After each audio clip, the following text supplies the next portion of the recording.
Hello from Becky and me, and welcome to the final programme of the week. First, it's been a nightmarish week of snow, ice and traffic jams on our roads.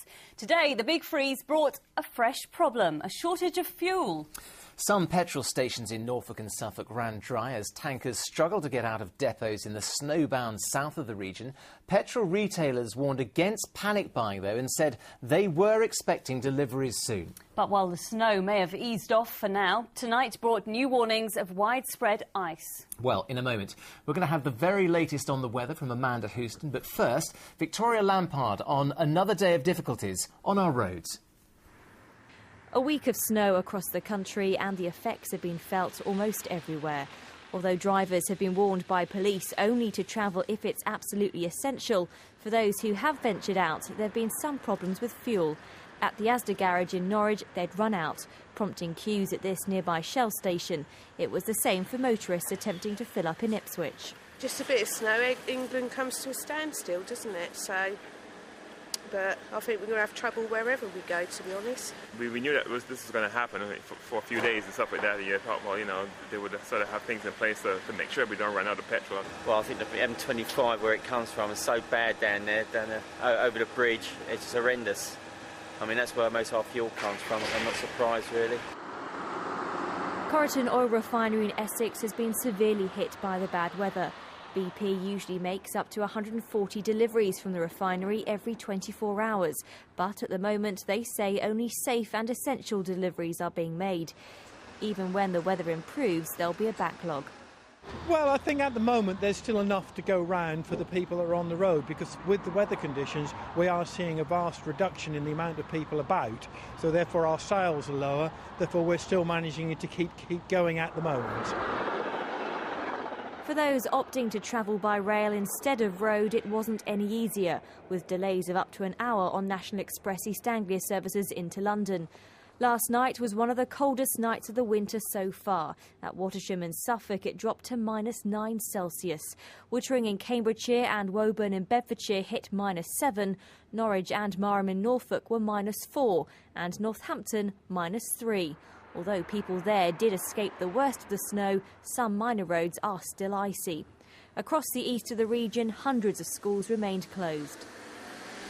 But after last winter, Suffolk County Council has been urging head teachers to try and keep schools open if they can. Here in Clare in Suffolk, there hasn't been as much snowfall as in other areas, and for the pupils inside, it's been lessons as normal. I think they've done amazingly well this time. In fact, today has been the first day that we've really had any number of schools that have had to close.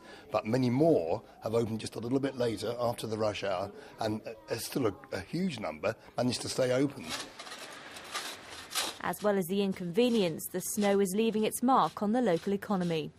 Most people are going out, they're doing their Christmas shopping. And they'll carry on and do their Christmas shopping somehow. Most people seem to want to spend. But it's Christmas parties and things like that where people can't get. And that could really significantly hit small restaurants and hotels and the like.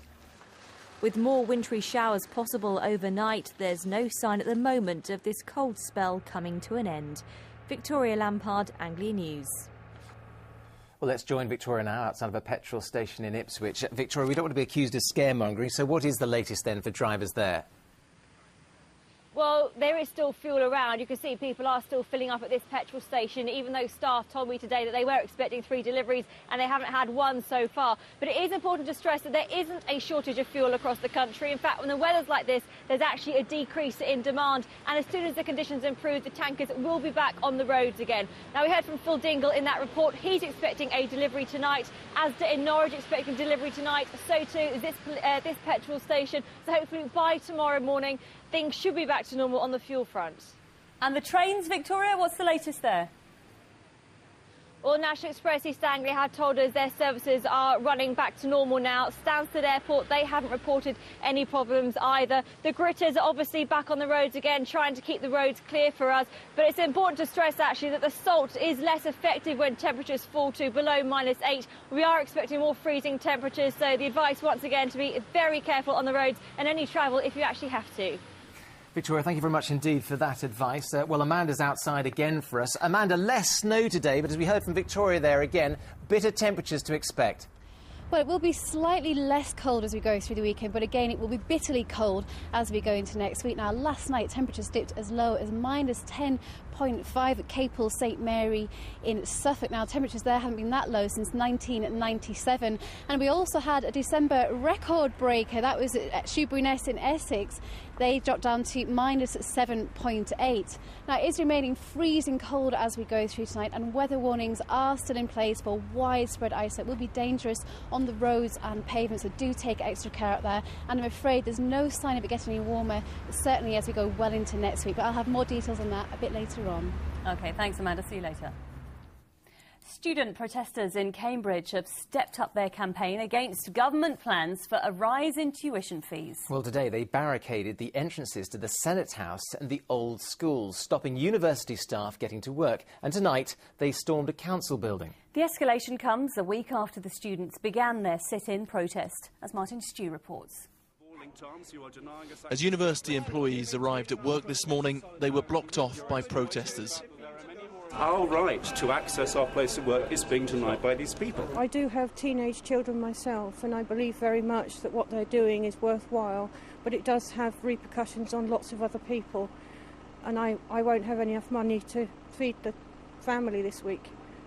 Now in its 8th day of their occupation, the students stepped up their protest against plans to raise tuition fees. Today we've decided to shut down the management building of the university. It's in response to 7 days of basically being ignored. We made our demands on the Friday of last week, and today is a day of escalation of our direct action because we feel that our voice isn't being heard. I would very much like you to free up this particular location. I have no problem wanting to demonstrate either side, but this is the fire exit. As the students stood their ground, riot police were called in. Then there was movement. Well, at 12 o'clock, the students have just left what they describe as phase 1 of their protest. They say they're leaving now before they're forced to leave by the police, and they want to leave on their own terms. We've effectively shut down the old schools, which is the administrative heart of the university, where they are welcoming the rise in tuition fees and fundamentally betraying their students and academics who support the occupation. This evening, as the icy winds continue to bite, 30 students briefly storm the Guildhall. The local Lib Dem MP, Julian Huppert, has urged students to stand down from any illegal activities. But with just 6 days to go until Parliament votes on tuition fees, this is becoming a battle of wills. Well, that's how it was just a short while ago. Martin's still in Cambridge for us with the very latest. Martin, how long can we expect them to stay there, do you think? Well, good question, Jonathan. Literally 2 minutes ago, there's a little bit of a standoff as students trying to get back into Senate House. They have been let in, but you may be able to hear a little bit of cheering going on behind me. And despite all that, the feeling I get on the ground is that this will fizzle out peacefully and probably in a couple of days. Now, there are 2 reasons for that, really. First of all, this is a very middle-class and a very well-behaved protest. They've been drinking lemon and ginseng tea and handing out M&S biscuits. Now, that's not to belittle their efforts. It is freezing cold here, and they've been here for 8 days now. They've been very well organised. But the thing is, the university does not want to get the police in here heavy-handed, causing some form of ruckus, which will lead to some of these guys getting criminal records which could blight their future.